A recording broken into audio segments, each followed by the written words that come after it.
Bapa kami yang ada di surga, kami bersyukur pagi hari ini untuk kesempatan yang masih Engkau berikan untuk kami datang menyembah Engkau di tempat ini, Tuhan.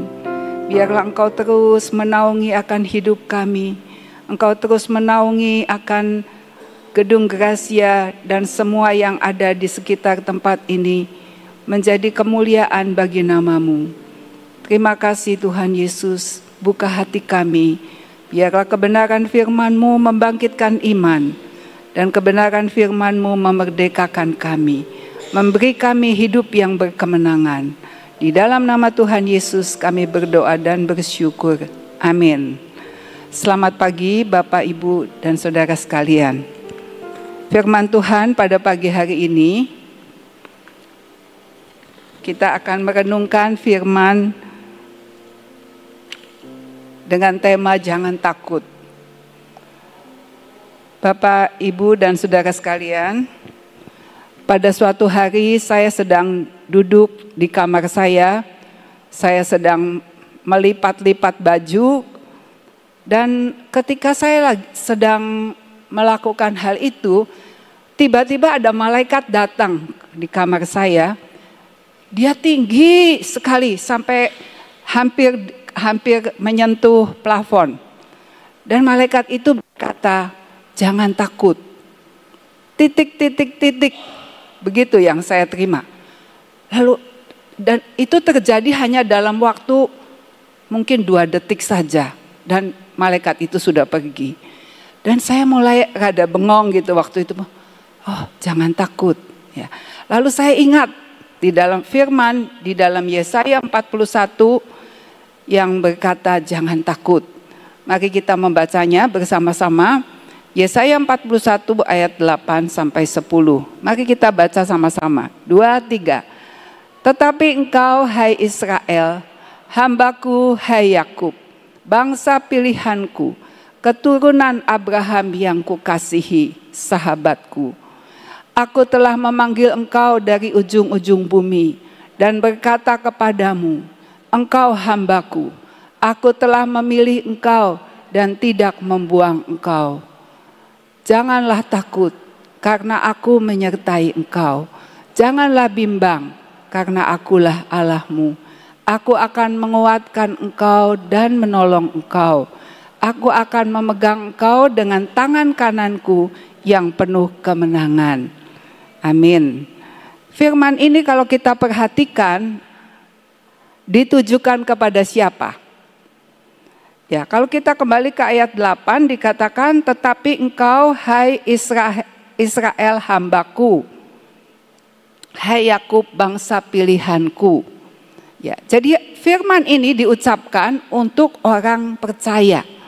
Firman ini tidak untuk semua orang, tetapi untuk mereka yang percaya kepada Tuhan Yesus, yaitu orang-orang Israel secara rohani, yang walaupun sekarang kita bukan bangsa Israel secara jasmani, tetapi ketika kita percaya kepada Tuhan Yesus, maka kita dicangkokkan di dalam pohon keselamatan yang Tuhan Yesus sudah kerjakan di atas kayu salib. Jadi kepada kita sekalian, firman Tuhan itu berkata, dan kita itu dijadikan yang dikasihi dan sahabat Tuhan. Dikatakan bahwa Tuhan itu sudah memanggil kita dari ujung-ujung bumi. Kita itu mungkin ada orang yang tadinya dari kampung, atau kita dari kota, kita lahir di suatu tempat yang jauh dari tempat ini, atau tadinya kita jauh dari Tuhan karena kita menyembah Allah yang lain. Tetapi ketika Tuhan memanggil kita, maka kita dijadikan sebagai miliknya. Kita dijadikan sebagai hamba Tuhan yang dipilih, dikatakan. Dan sekali Tuhan memilih kita, Tuhan tidak akan membuang kita. Sekalipun kita mungkin seringkali jatuh bangun di dalam pengikutan kita kepada Tuhan. Tetapi kalau jatuh, yang penting bangun lagi dan melanjutkan perjalanan hidup kita. Dan Tuhan katakan, jangan takut, sebab aku menyertai engkau. Jangan bimbang, karena aku adalah Allahmu. Ketakutan dan kebimbangan itu seringkali menghantui akan kehidupan kita.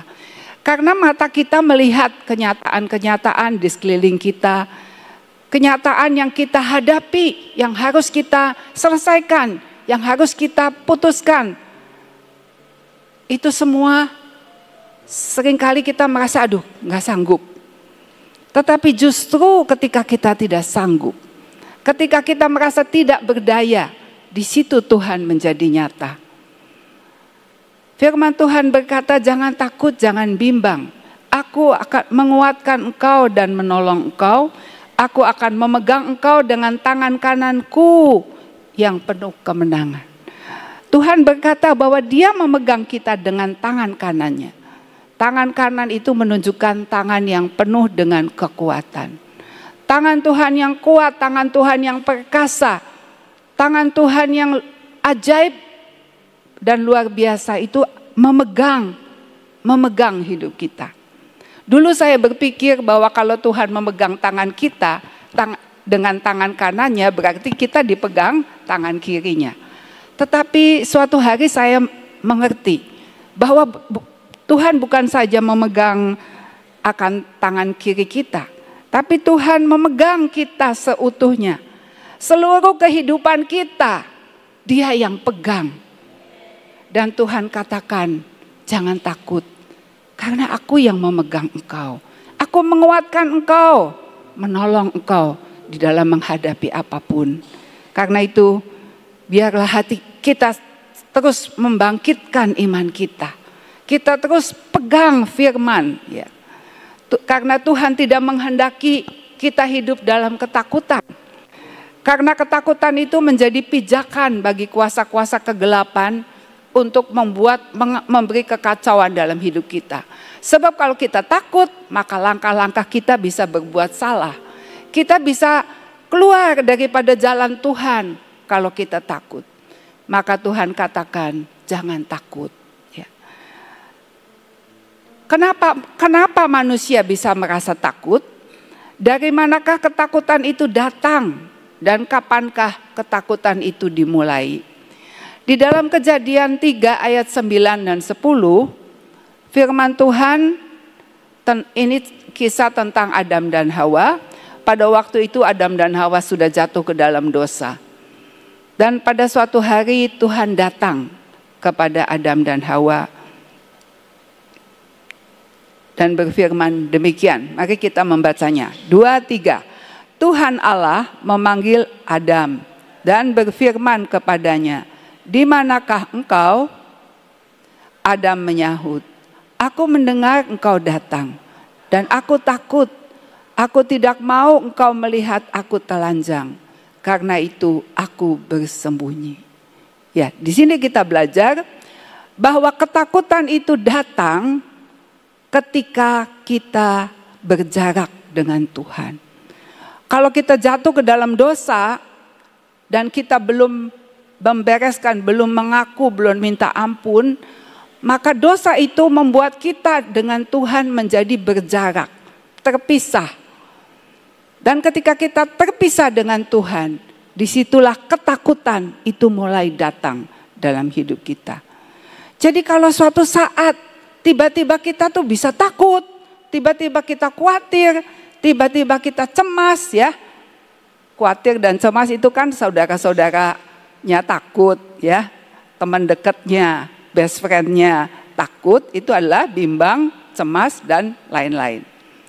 Pada waktu kita merasakan hal-hal seperti itu yang negatif, kita mesti periksa diri kita.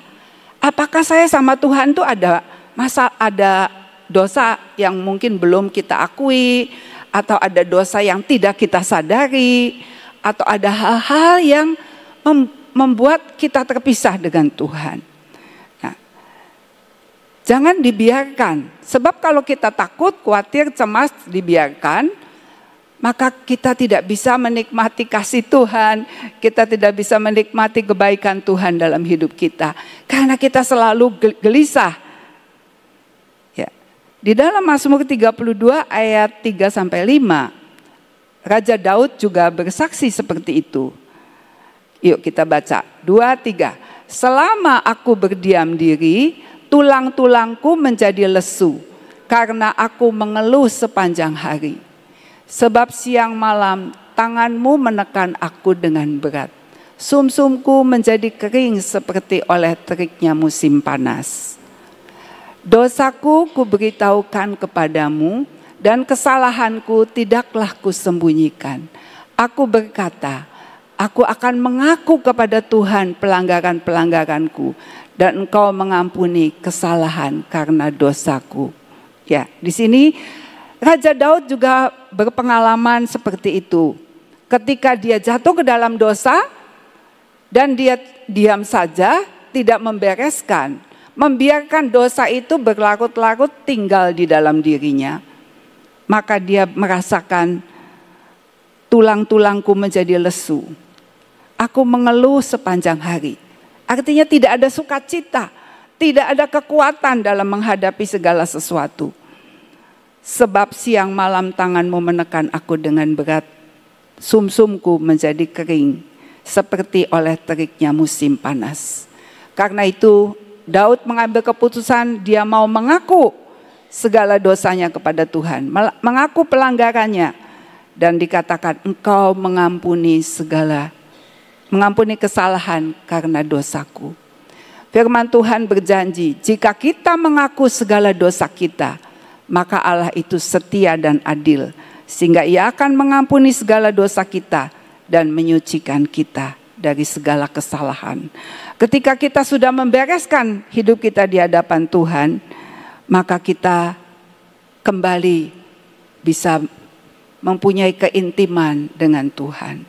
Karena itu kalau ada ketakutan, mari kita mengoreksi diri supaya Tuhan selidiki dan kita bisa mengakui dosa-dosa kita.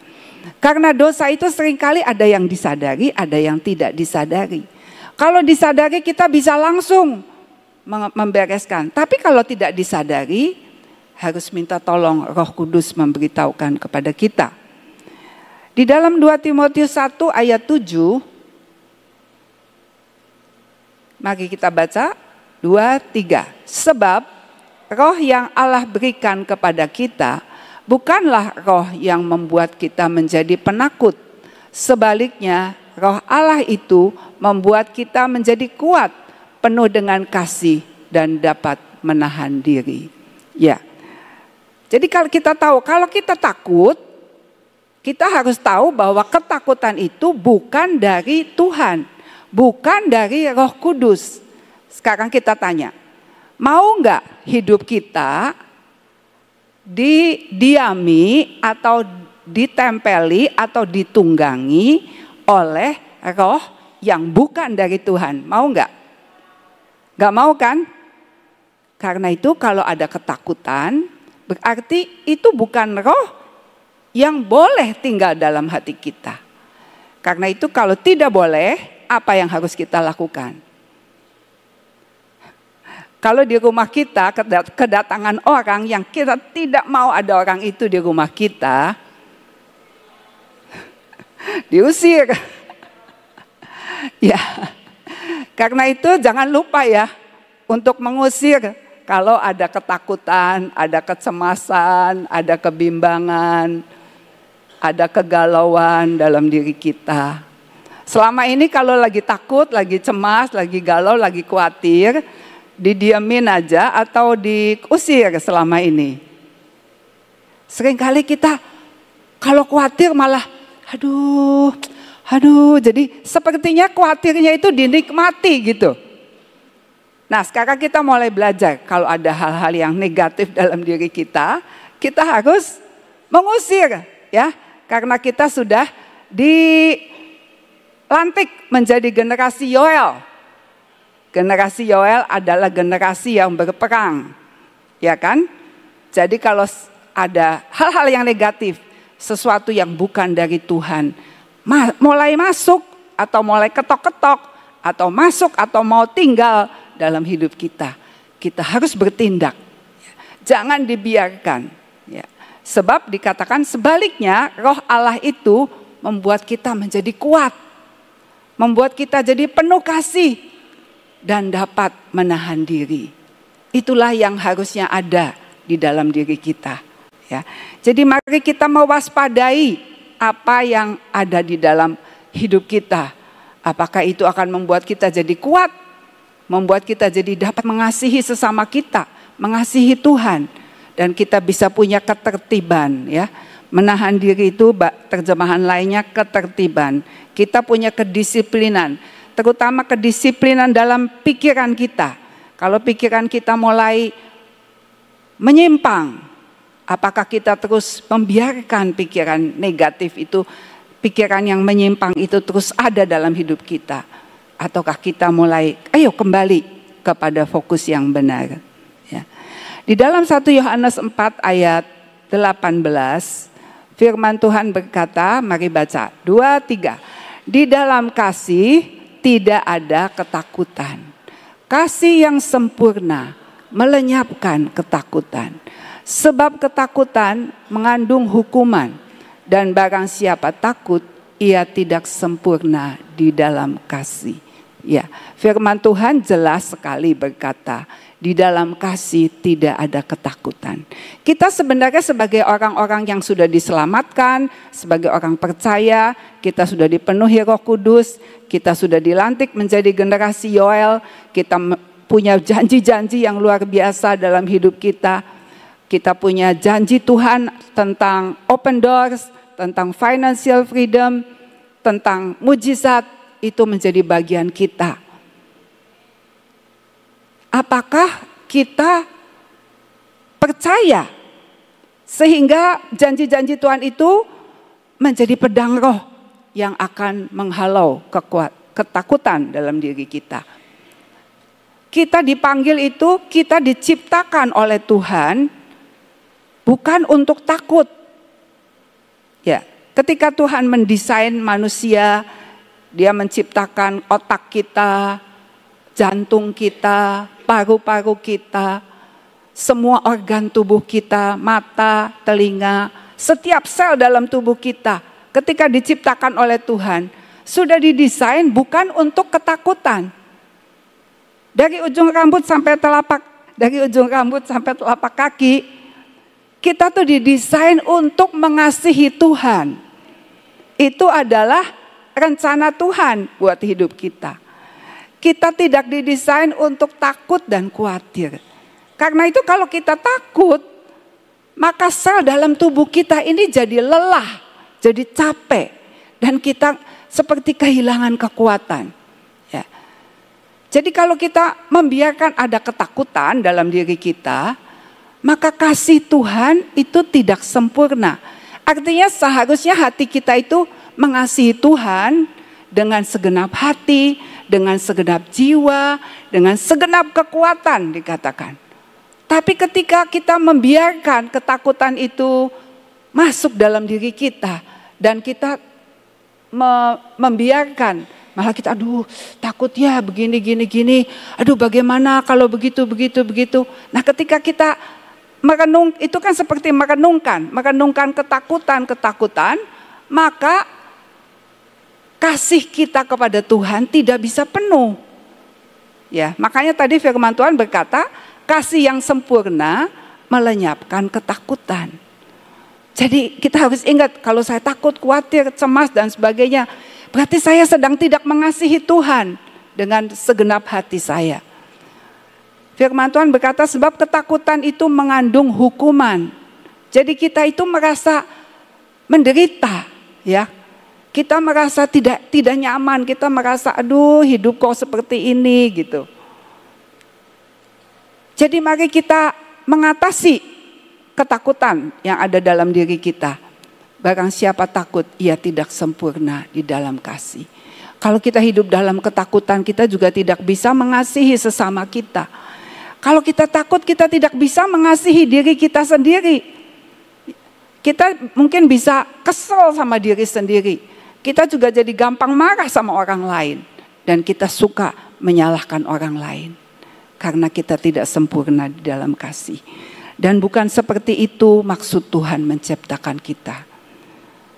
Di dalam Ayub 3 ayat 25, Ayub mengalami di dalam kehidupannya itu berbagai macam musibah demi musibah, ya. Sesuatu yang membuat Ayub akhirnya kehilangan segala-galanya. Dan di dalam pasal 3 ayat 25, terjemahan firman Allah yang hidup, Ayub berkata, mari kita bacanya, 2, 3. Apa yang kutakutkan, justru itulah yang menimpa aku.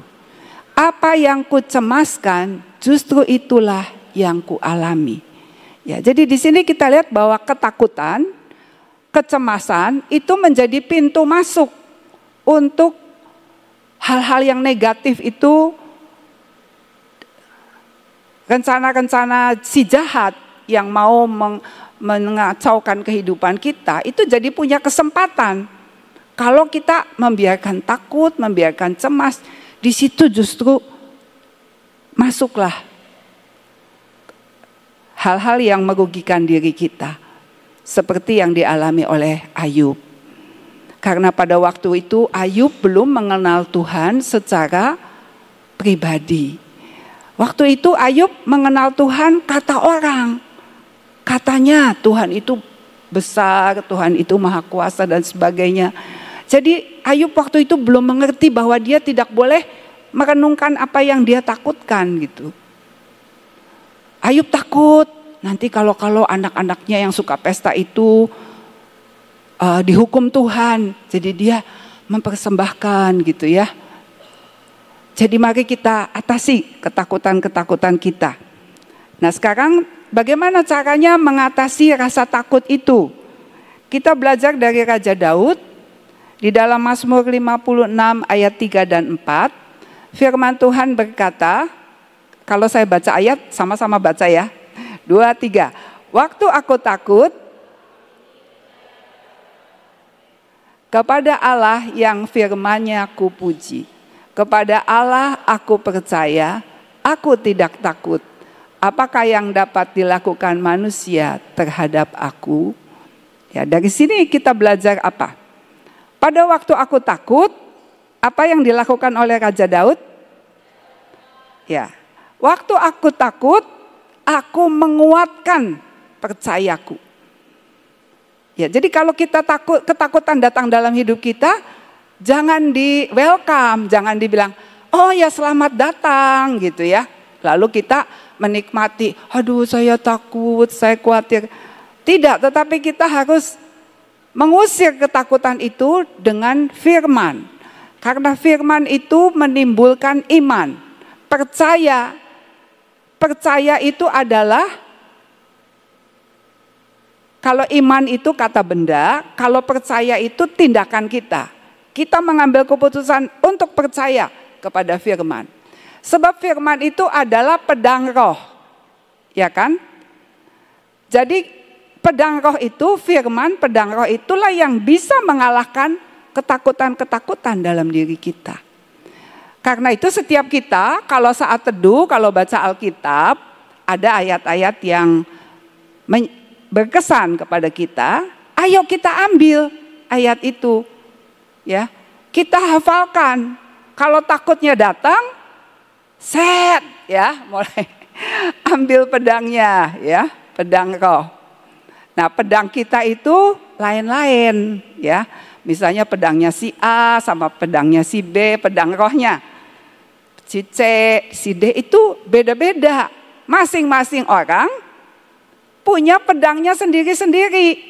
Ya, jadi jangan pakai pedangnya orang lain, pakai pedang kamu sendiri.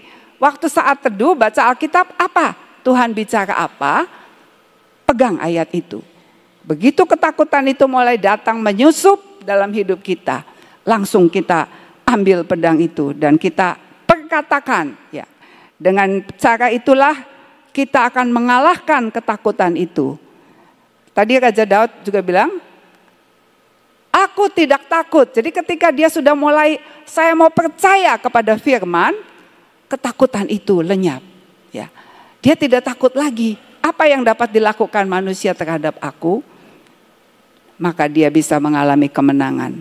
Demikian juga Raja Yosafat dalam 2 Tawarikh 20 ayat 3 dan 15. Yosafat menjadi takut, baca sama-sama. Lalu mengambil keputusan, untuk mencari Tuhan. Ia menyerukan kepada seluruh Yehuda supaya berpuasa. Dan berseru, camkanlah hai seluruh Yehuda dan penduduk Yerusalem dan tuanku Raja Yosafat. Beginilah firman Tuhan kepadamu. Janganlah kamu takut dan terkejut karena laskar yang besar ini. Sebab bukan kamu yang akan berperang, melainkan Allah.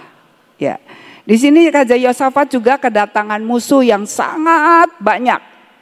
Dan secara manusia dia tidak akan bisa mengalahkan musuh itu. Dan apa yang dilakukan? Ketika Yosafat menjadi takut, dia mengambil keputusan untuk mencari Tuhan. Dan menyerukan seluruh Yehuda supaya berpuasa. Karena itu ketika kita menghadapi masalah yang besar, yang rasanya kita nggak sanggup untuk menyelesaikan. Kita belajar dari Raja Yosafat bahwa kita harus mencari Tuhan. Merendahkan diri. Berpuasa itu tanda kita merendahkan diri. Tanda kita mengaku Tuhan, saya nggak sanggup untuk menyelesaikan masalah saya. Dan Tuhan berjanji, Dia tidak tinggal diam. Kalau kita mencari Dia, Dia akan datang kepada kita dan memberi pertolongan. Raja Yosafat juga mendapat firman. Ya, ada seorang nabi yang bernubuat, janganlah kamu takut dan terkejut karena laskar yang besar ini, sebab bukan kamu yang berperang melainkan Allah. Nah, ketika firman Tuhan itu datang, firman itu menjadi rema. Dan rema itulah yang memberikan iman di dalam diri kita. Ya, jadi kalau kita sudah dapat firman ketika kita saat teduh, atau ketika kita ada di PW dengar firman, atau kita dengar kaset, kaset sudah terlalu kuno. Kita dengar di HP, khotbah, ya. Kita mendengar di persekutuan dan sebagainya di gereja. Jadikan rema itu pedang dalam hidup kita, dihafalkan. Kalau perlu ditulis di kertas lalu ditempel, di mana kita sering lewat untuk mudah membaca. Karena disitulah kita terus diingatkan lagi. Bukan kamu yang berperang, melainkan Allah. Ya. Jadi sebenarnya di dalam hidup kita ini, musuh yang sebenarnya itu bukan persoalan. Musuh yang sebenarnya bukan apa-apa yang ada di sekitar kita.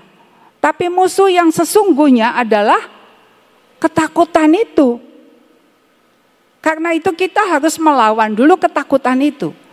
Kalau kita sudah lawan ketakutan itu dengan pedang roh, dengan firman yang diucapkan, ya, karena apa yang ada di hati itu keluar melalui mulut kita. Kalau kamu percaya dengan hati, kamu dibenarkan, kamu mengucapkan dengan mulut, kamu diselamatkan. Ya.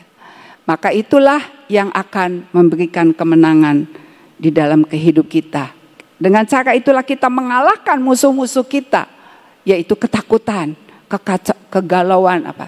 Kalau kita sudah tenang, ya, maka kita tidak akan takut lagi. Dan kalau kita tidak takut, maka Tuhan bekerja dan memberi kemenangan kepada kita. Kita ayat penutup di Mazmur 3 ayat 5-8. Pada waktu itu Raja Daud sedang melarikan diri karena Absalom itu sedang mengejar dia. Dan Raja Daud berkata seperti ini yang membuat dia mengalami kemenangan di dalam hatinya. Kita baca, aku membaringkan diri lalu tidur.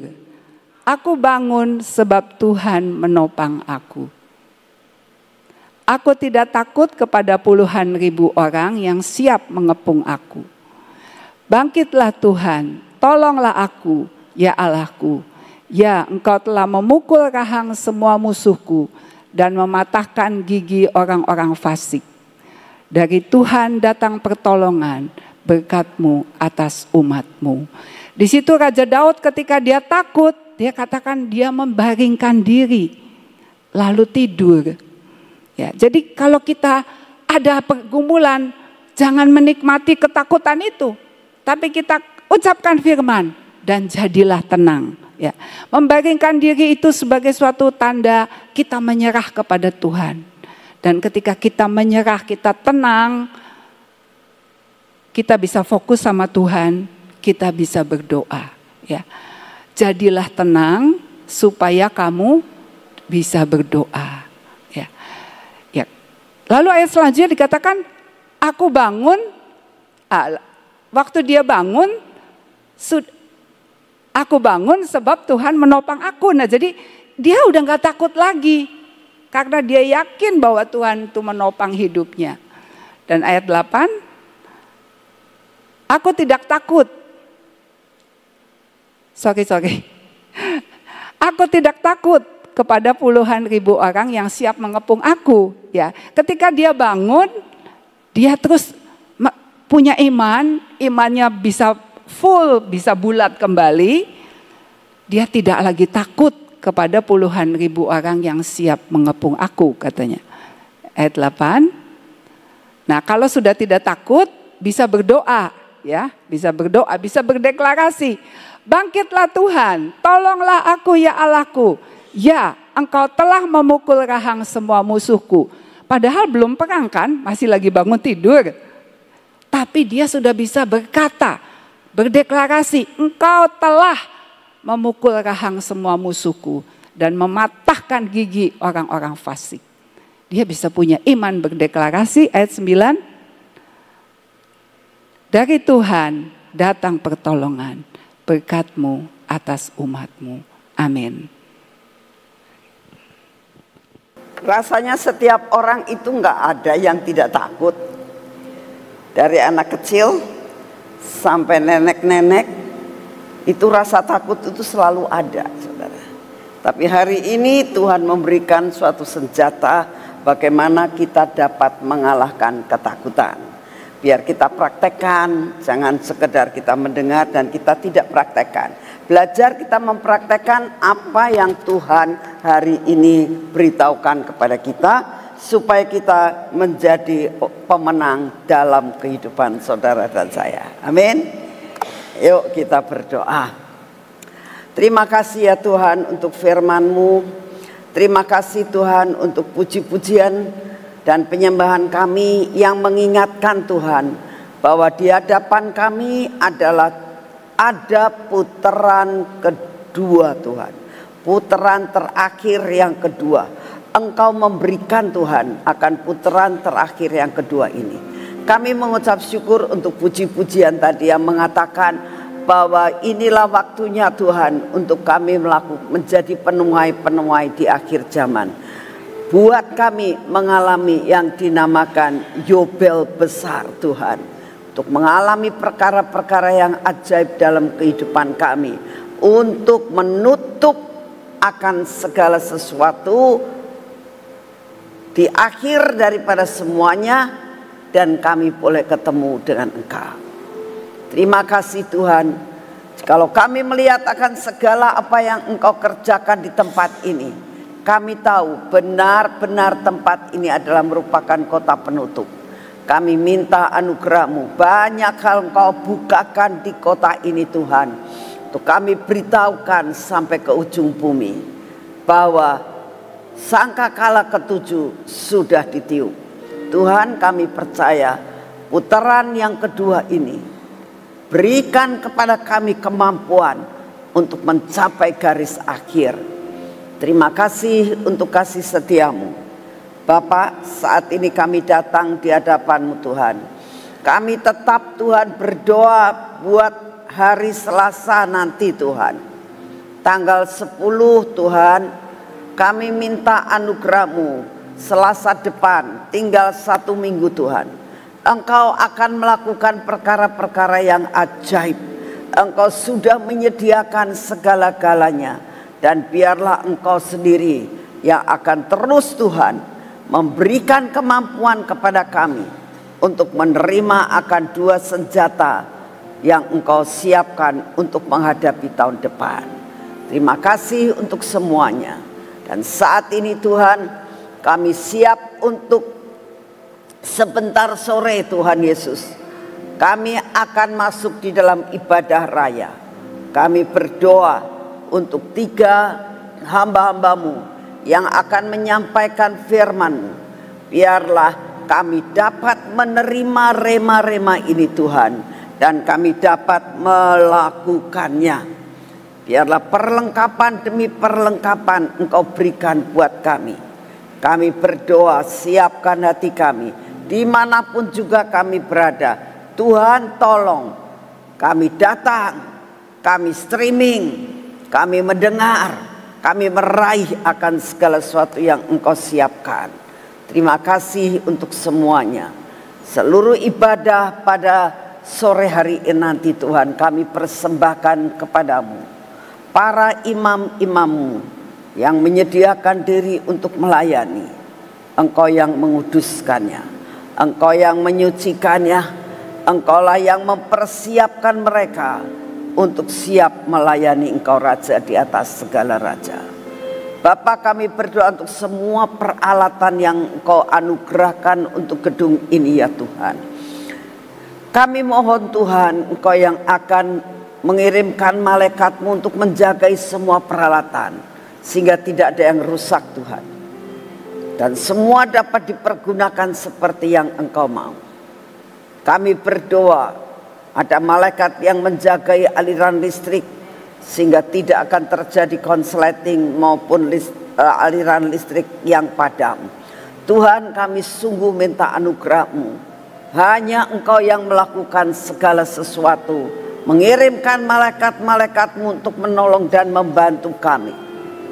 Terima kasih untuk semuanya. Terima kasih Tuhan. Kami mengucap syukur dan bangga memiliki Engkau yang selalu mendengar doa kami. Terima kasih untuk kasih setia-Mu. Bapak, saat ini kami juga berdoa buat bangsa dan negara kami Tuhan. Kami tetap terus berdoa dengan hasil pilkada yang ada. Banyak hal Tuhan yang terjadi. Banyak Tuhan gejolak-gejolak yang ada. Kami hanya minta anugerah-Mu. Engkau turun tangan Tuhan, dan Engkau memadamkan akan semua gejolak yang ada. Engkau yang akan membuat segala sesuatu menjadi damai di bumi, damai di Indonesia. Terima kasih untuk kasih setia-Mu. Kami juga berdoa saat ini ya Tuhan, untuk kedua pemimpin kami yang saat ini sedang melakukan tugasnya, dan juga semua tim yang ada, kabinet, menteri, dan semua divisi-divisi. Kami tetap mau berdoa Tuhan. Biarlah apa yang diputuskan adalah yang berasal daripada-Mu. Dan apa yang sudah daripada-Mu, itulah yang akan terjadi. Dan Kau sanggup untuk membatalkan akan segala sesuatu, keputusan apapun, undang-undang apapun yang tidak membuat kebaikan buat bangsa ini. Engkau sanggup untuk membatalkannya. Terima kasih untuk kasih setia-Mu. Bapak, kami tetap berdoa buat cuaca saat ini, untuk segala sesuatu virus-virus yang ada Tuhan, yang membuat badan keadaan tidak enak, batuk, pilek dan sebagainya. Tuhan, kami mau tolak semua di dalam nama-Mu Tuhan. Kau berikan kepada kami daya tahan tubuh Tuhan, supaya daya tahan tubuh kami ini menolak akan semua virus yang ada. Berikan kekuatan, berikan kesehatan yang sempurna Tuhan, supaya kami dapat tetap eksis di hadapan-Mu. Terima kasih untuk kasih setia-Mu. Apapun yang Kau izinkan terjadi, tolong Tuhan, biarlah Megatrust ini tidak akan terjadi tahun ini. Sebentar lagi Tuhan, kami akan memasuki hampir 2 bulan Tuhan, kami akan meninggalkan tahun ini. Tolong Tuhan, kami minta dalam nama-Mu, Jangan terjadi megatrust ini pada tahun ini. Inilah doa kami. Kami berdoa saat ini. Sekalipun tahun depan mau tidak mau harus terjadi. Kami minta di dalam namamu, selamatkan anak-anakmu dimanapun juga mereka berada. Engkau memberikan keluputan Tuhan dengan segala sesuatu yang terjadi dan kau izinkan terjadi. Terima kasih untuk semuanya. Sungguh Tuhan, dengan dua senjata yang kau akan berikan buat kami, maka kami akan hidup di dalam kemenangan demi kemenangan. Terima kasih untuk semuanya. Dalam nama Tuhan Yesus. Mari kita masuk dalam pengurapan.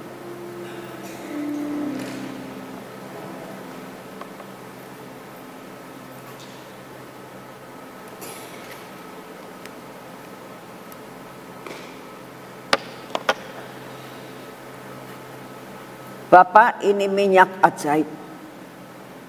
Ini minyak supranatural. Ini minyak yang kau adakan dari tidak ada menjadi ada.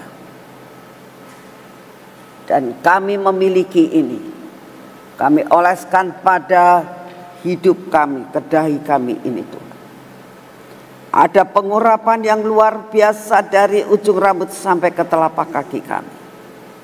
Karena hidup kami ada di dalam pengcoveran daripada sesuatu hal yang luar biasa, yang ajaib, yang supranatural.